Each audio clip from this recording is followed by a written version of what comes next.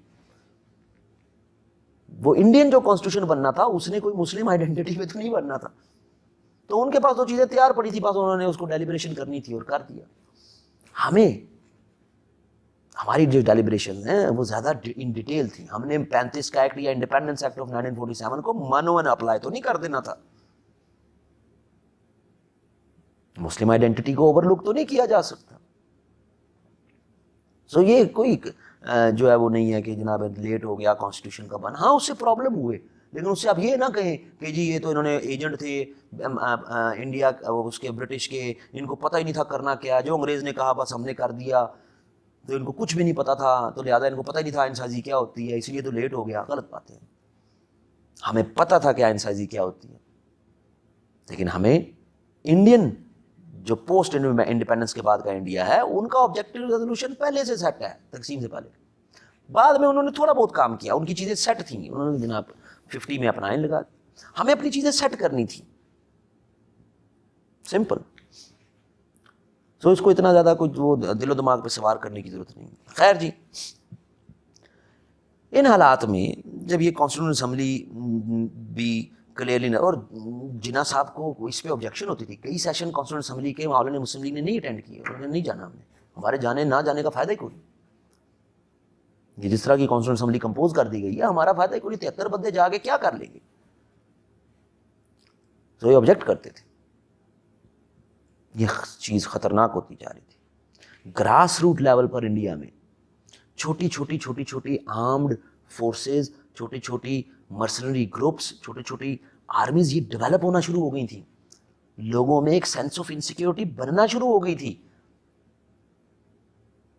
اگر برٹش اس حالات میں زیادہ دیر سٹے کر گئے انڈیا میں تو تاریخ نے سارا نزلہ برٹش پہ گرانا تھا.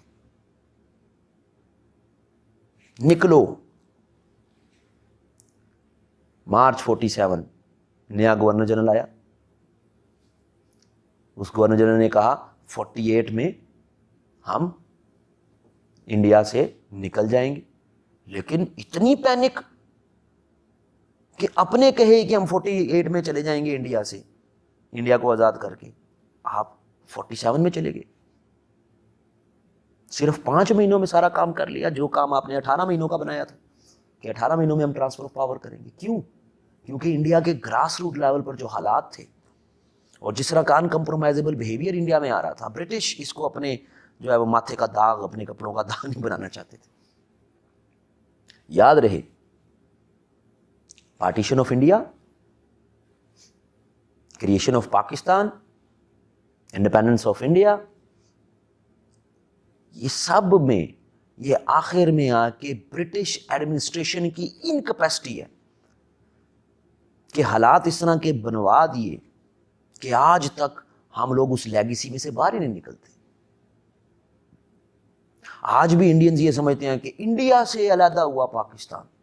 بھائی انڈیا تو کبھی ایک پورا ملک تھا ہی نہیں. وہ جو حالات برٹش نے کریٹ کر دے، ان کی کیپیسٹی نہیں تھی اس چیزوں کو سمجھنے کی، انہوں نے بس جلدی جلدی میں کیا. ایون ہم دیکھتے ہیں 3 جون پلان جب آیا تو جناح صاحب مکمل طور پر راضی نہیں تھے، انہوں نے ریلیکٹنٹلی ایکسیپٹ کیا اس کو، لیکن جناح صاحب کو بھی نظر آ رہا تھا کہ حالات بہت خراب ہو جائیں گے، اور جناح صاحب یہ نظر آ رہا تھا کہ برٹش اب جان چھڑانا چاہ رہے ہیں، یہ 48 تک سٹے نہیں کریں گے، اور اگر میں نے آبجیکشن کی اب 3 جون پلان پہ تو یہ ہمیں اور زیادہ مسلم کاز کو نقصان نہ ہو جائے. تو جناح ایک ویژنری آدمی تھا، اس کو پتا تھا. لیکن پرابلم جو حالات پیدا ہوئے 47 کے سارے اس کے ذمہ دار برٹش ہیں، نہ کانگریس نہ مسلم لیگ، اس کے ذمہ دار برٹش ہیں. اگر وہ حوصلے کے ساتھ چلتے اور 48 کی ایک بہتر طریقے سے ڈویژن کر جاتے تو اتنی زیادہ ہلاکتیں نہ ہوتی. ڈر گئے تھے، نکلنا چاہ رہے تھے، کوئی دوسرا یونائٹڈ اسٹیٹس آف امریکہ جیسی داستان نہیں رکھنا چاہتے تھے واٹس ایور. خیر جی، نیا گورنر جنرل آ گیا، اس نے کہا جی ہم کریں گے. 3 جون پلان بھی آ گیا. اب 3 جون پلان ہر وہ بندہ جو یہ سمجھتا ہے کہ پاکستان انگریزوں نے بنایا، پاکستان امریکیوں نے بنوایا، جناح صاحب ایجنٹ تھے، اس کے منہ پہ دے مارے 3 جون پلان. پنجاب ہمیں سارا ملتا نا، نہیں ملا. پنجاب میں تو یونینسٹ پارٹی آخری 46 تک یونینسٹ پارٹی بڑی پرو سپورٹ میری برٹش کے دے دیتے نا سارا. 57% پاپولیشن مسلمس نہیں دیا. سیپریٹ سیشن ہوگا نان مسلمس کا مسلمس کا، یعنی پارٹیشن ہوگی پنجاب کی. اسی طرح بنگال دے دیتے پورے علاقے. اگر ہمارے اتنے سگے تھے they were reluctant. حالات اس طرح کے تھے کہ وہ کانگریس کو بہت زیادہ ناراض نہیں کرنا چاہتے تھے برٹش، اور عزت کے ساتھ انڈیا سے نکلنا چاہتے تھے. آپ کورسپونڈنس اٹھا کے دیکھیں اس کی لارڈ ماؤنٹ بیٹن کی اور محمد علی جناح صاحب کی، وہ تو راضی نہیں تھا. جناح کہتا تھا پورا پنجاب دیں، پورا بنگال دیں. وہ کہتا تھا لاہور ریزولوشن میں دیکھو تم لوگوں نے کچھ مانگا اس طرح کا، تو یہ تو ڈویژن ہوگی. تو اگر آپ کے سپورٹر ہوتے تو آپ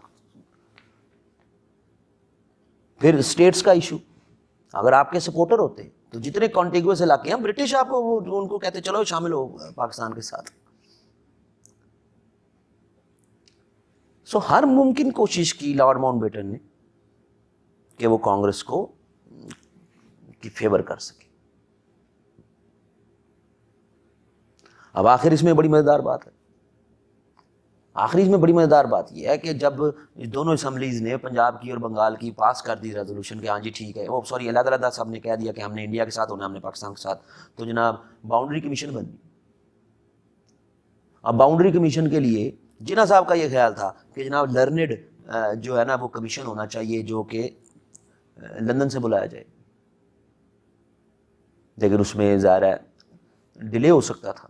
اور جناح صاحب یہ اندازہ کر رہے تھے کہ برٹش بھی کالے ہوئے پڑے ہیں، حالات خراب ہیں، مزید اگر یہ ڈیلے ہوا تو پرابلم ہوگی، اس لیے جناح صاحب لوکل ججز پہ مان گئے.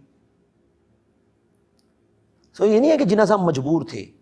جس طرح کہ برٹش نے ایڈمنسٹریٹو ایک فورسی کیا جا رہا تھا کہ ایک کیوس ہوتا نظر آ رہا ہے، گلی گلی محلے محلے میں لوگ لڑ پڑیں گے،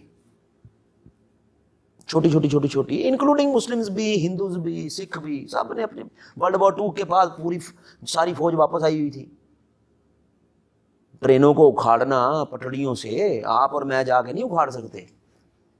یہ وہ سکھ مسلمان ہندو سولجرز جو کہ ورلڈ وار 2 سے واپس آئے تھے، ان کی ایکسپرٹیز ہی تھی ان سارے بلبوں میں، ان ساری چیزوں میں. سب نے اپنا اپنا جو ہے وہ کنٹریبیوشن کیا. ایسے آپ یہ نہیں کہہ سکتے کہ جناب مسلمانوں پہ ظلم ہوا تو جناب سکھوں پہ بھی ہوا، ہندوؤں پہ بھی ہوا. اس ہمام میں سب ننگے جو 47 کی یہ ڈسٹربنسز ہوئی.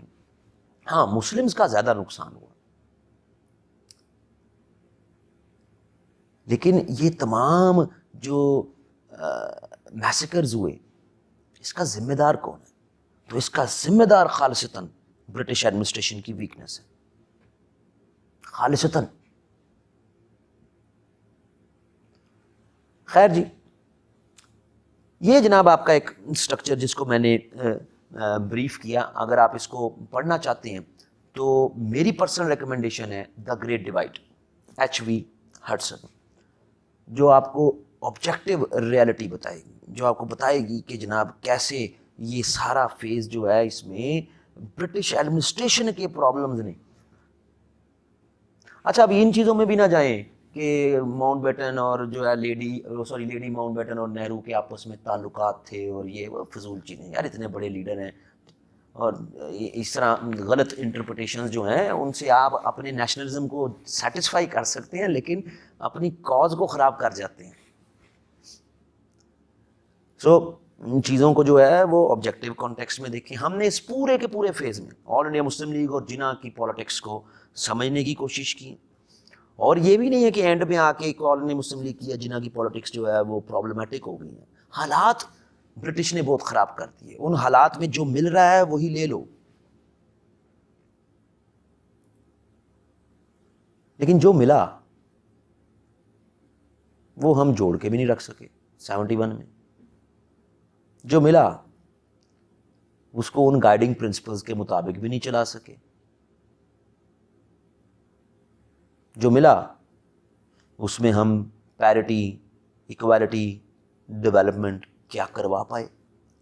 یہ اب پورے وہ سوالات ہیں کہ جب ہم 47 سے آن ورڈ چلیں گے، 47 سے جب ہم آن ورڈ چلیں گے تو اب آل انڈیا مسلم لیگ ہماری ہیرو نہیں ہے.